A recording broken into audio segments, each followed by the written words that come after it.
Hi everyone. Today I'm going to make beef stew.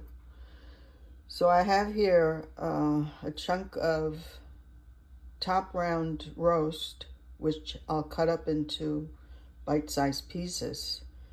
And then here I have the flour, which I will coat the pieces with and fry them. And I have 2 bouillon cubes, which will go into the cup with 2 cups of water for the broth, or you can use beef broth or whatever broth you have. Doesn't have to even be beef, it just tastes better with beef. And then I have 1 peeled tomato. I have 2 cloves of garlic, 2 potatoes, 1 very large onion, celery stalk, and carrots. And then I like to add some flavor, which are these items, which you don't have to add them all. You can add 1 or none. The beef broth is enough. You can use soy sauce, but I like to put a little dash of each of these. So now I will start by slicing and cleaning all these items and putting them together, and then I'll show you how to cook it. As you see, this meat has a lot of fat, so I have to cut all around it and then make them about this size, like bite size. Okay, so let me show you what point I'm at now. I've got the meat sliced. I got the garlic here and the onion, potato, celery, carrots. Now these are there's a tomato. These are my ingredients. That doesn't mean you have to have the same ingredients. You can have anything you want in it. There's the beef. I'm about to flour it and fry it in this pan. And then I have everything sliced. It'll be easy to just put everything in as I want to. So let me get this done. Also, the meat has to be, we'll put salt and pepper on it as you like it on both sides. Then flour it and fry it. The reason for flouring is, of course, to make the gravy thick, which it will do. So as you see, I don't put a lot of flour on it. And then once the pan is heated, I will start putting them in. It's not hot enough yet, but I'll scatter them all around the bottom, let them brown a little. And here it goes. Nice and hot pan. Just a little bit of oil to coat the bottom.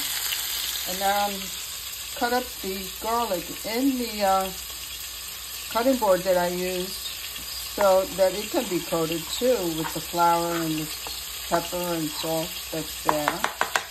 Once I turn over the meat, I will add the garlic. Now I've turned it over, and I will add the garlic at this point.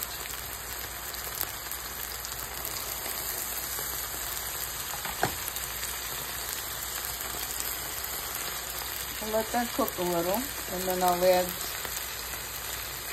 the potatoes, because they take a little longer to cook. Now I have added the potatoes and the onions and the garlic, and at this point you can lower the gas, the temperature, to medium, and I will add the celery and the carrots. Okay, so I've added the rest of the ingredients, even the tomato, and as you see, it's going to need some moisture, so I'm going to have to get the liquids all ready to throw in. And I have 2 cups of beef broth. So this is what I do with the beef broth. I add a little Gravy Master, a little Worcestershire sauce, a little A1 steak sauce,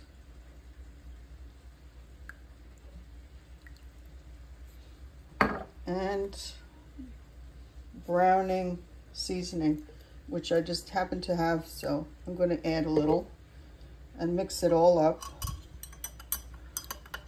and just pour it right into the pan. So I lowered the temperature a little bit more as I add the liquid, nicely covered.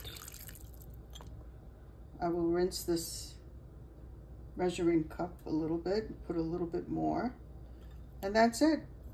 It's all put together, and we just gotta wait maybe half hour, 45 minutes.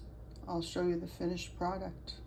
You want it to boil a little warmer temperature. So once you get it to back to a boiling, you should cover it for at least a half an hour and wait until it thickens, and that's about a sign that it's almost ready. Okay, so this is the finished product. It's nice and thick, and it's been cooking at least an hour. So we're ready to eat. Bon appetit.